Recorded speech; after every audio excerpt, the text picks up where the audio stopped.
4 kilometre নিচে 10টা এফেল tower একটার ওপর একটা দাঁড়িয়ে গেলে যতটা গভীর হয় তার থেকেও গভীর এক জায়গা, গ্র্যান্ড ক্যানিয়নের দ্বিগুণ গভীর, পৃথিবীর বুকের ভিতরে। এমন এক জায়গা যেখানে পাথরের তাপমাত্রা 66 ডিগ্রি সেলসিয়াস, আর চাপ এত বেশি যে স্টিল ও প্লাস্টিসিনের মতো বেঁকে যায়। আর ঠিক এই ভয়ঙ্কর বাস্তবতার একেবারে নিচে মানুষ এখনো সোনা খনন করছে। স্বাগতম পৃথিবীর সবচেয়ে গভীর এবং সবচেয়ে বিপজ্জনক খনি মুপোনেঙে। কিন্তু প্রশ্ন হলো, মানুষ কেন এমন জায়গায় যায় যেখানে পৃথিবী নিজেই তাদের মেরে ফেলতে চায়? কি আছে এই অন্ধকারের নিচে যা জীবনের চেয়েও বেশি মূল্যবান?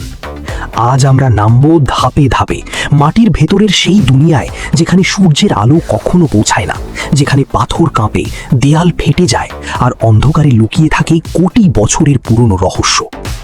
আর এখানে প্রথমেই আপনি যদি এই অদ্ভুত পৃথিবীর ভেতরের যাত্রাটা দেখতে চান, তাহলে ভিডিওটা এখনই লাইক করুন, কমেন্ট করুন আপনি এই গভীরতার ব্যাপারে কি ভাবছেন, আর অবশ্যই শেয়ার করুন, কারণ পৃথিবীর এমন সত্য অনেকেই জানে না, সবাইকে জানানো দরকার।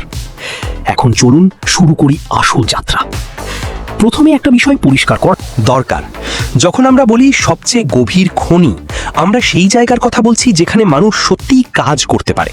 এর থেকেও গভীর গর্ত আছে, রাশিয়ার কোলা সুপারডিপ বোরহোল, কিন্তু সেখানে মানুষ নামতে পারে না। সেটা শুধু একটি সরু বৈজ্ঞানিক গর্ত। কিন্তু পোনেং একেবারে আলাদা। এটা একটা আন্ডারগ্রাউন্ড শহর। এখানে শত শত কিলোমিটার টানেল, হাজার হাজার শ্রমিক, বিদ্যুৎ, পানি, ট্রেন, কুলিং সিস্টেম সবকিছুই মাটির নিচে কাজ করে। দক্ষিণ আফ্রিকার জোহানেসবার্গ থেকে প্রায় 70 কিলোমিটার দূরে এই খনি অবস্থিত, উইটওয়াটারস্ট্র্যান্ড অঞ্চলে, যেখানে পৃথিবীর সবচেয়ে বড় সোনার ভাণ্ডার রয়েছে। এই এলাকার ইতিহাস প্রায় 3 বিলিয়ন বছর পুরনো, যখন এখানে নদী প্রবাহিত হতো, আর সেই নদীগুলো সোনার কণা এনে জমা করেছিল। পরে সময়ের সাথে তা চাপা পড়ে তৈরি হয় আজকের এই বিশাল সোনার স্তর। 3 বিলিয়ন বছর মানে পৃথিবীর বয়সের প্রায় শুরু দিকের গল্প। এখন এই খনিতে ঢোকার যাত্রা শুরু হয় এক বিশাল লিফট থেকে, যেটা সাধারণ লিফট না, এটা একটা স্টিলের কেজ যেখানে 100 জনের বেশি মানুষ একসাথে দাঁড়িয়ে থাকে। দরজা বন্ধ হলেই শুরু হয় ভয়ঙ্কর পতন। প্রতি সেকেন্ডে প্রায় 16 মিটার বেগে নিচে নামা, ঘন্টায় 60 কিমির বেশি গতি। প্রথমে 2.5 কিমি, তারপর আরেক লিফট, তারপর টানেল, সব মিলিয়ে 1 ঘন্টার বেশি সময় লাগে নিচে পৌঁছাতে।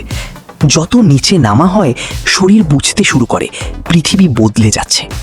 1 কিলোমিটারে হালকা গরম, 2 কিলোমিটারে আরও বেশি, 3 কিলোমিটারে শ্বাস ভারী, আর 4 কিলোমিটারে এমন গরম আর আর্দ্রতা যে মনে হয় শ্বাস বন্ধ হয়ে যাবে।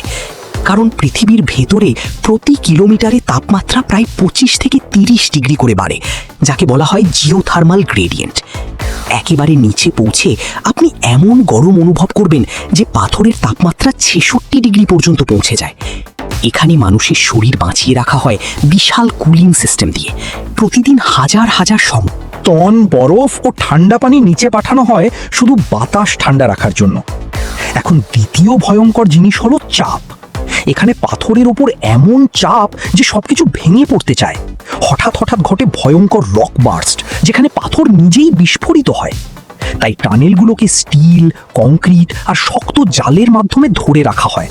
তবুও বিপদ সবসময় থাকে।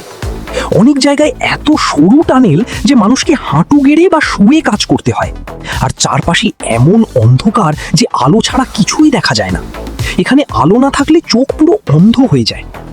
এই কঠিন পরিবেশের মধ্যে মানুষ সোনা খোঁজে, কিন্তু অবিশ্বাস্য বিষয় হলো প্রতি টন পাথরে মাত্র 10 গ্রাম সোনা থাকে। মানে এক আংটির জন্য দরকার 1 টন পাথর ভাঙা। প্রতিদিন হাজার হাজার টন পাথর উত্তোলন করা হয়। কিন্তু এই অন্ধকারের নিচে সবচেয়ে অবিশ্বাস্য আবিষ্কার হলো এক ব্যাকটেরিয়া, ডিসালফোরুডিস অডাক্স ভাইটার, যেটা সূর্যের আলো ছাড়াই বেঁচে থাকে, পাথরের ইউরেনিয়াম থেকে শক্তি নেয় আর একাই পুরো ইকোসিস্টেম চালাতে পারে। এই আবিষ্কার বিজ্ঞানীদের ধারণা বদলে দিয়েছে, কারণ এটা প্রমাণ করে জীবন শুধু সূর্যের উপর নির্ভর করে না, অন্য গ্রহেও এমন জীবন থাকতে পারে। তবে এই খনির আর একটা অন্ধকার দিকও আছে। অবৈধ খনি শ্রমিকরা, যারা গোপনে টানেলের ভেতর ঢুকে পড়ে, কখনো কখনো মাসের পর মাস সেখানে আটকে থাকে শুধু সোনার আশায়, জীবনের ঝুঁকি নিয়ে। মোম্পনেং এমন এক জায়গা যেখানে আধুনিক প্রযুক্তি, প্রাচীন পৃথিবীর ইতিহাস, ভয়ঙ্কর তাপ, চাপ, অন্ধকার আর জীবনের অদ্ভুত অস্তিত্ব সব একসাথে মিশে গেছে। এখানে নিচে নামলে মনে হয় পৃথিবী আর মানুষের সীমারেখা মুছে যায়, সময় থেমে যায় আর বাস্তবতা নিজেই বদলে যায়। এটা শুধু একটা খনি না, এটা পৃথিবীর সবচেয়ে চরম বাস্তবতার এক ভয়ঙ্কর কিন্তু সত্য গল্প।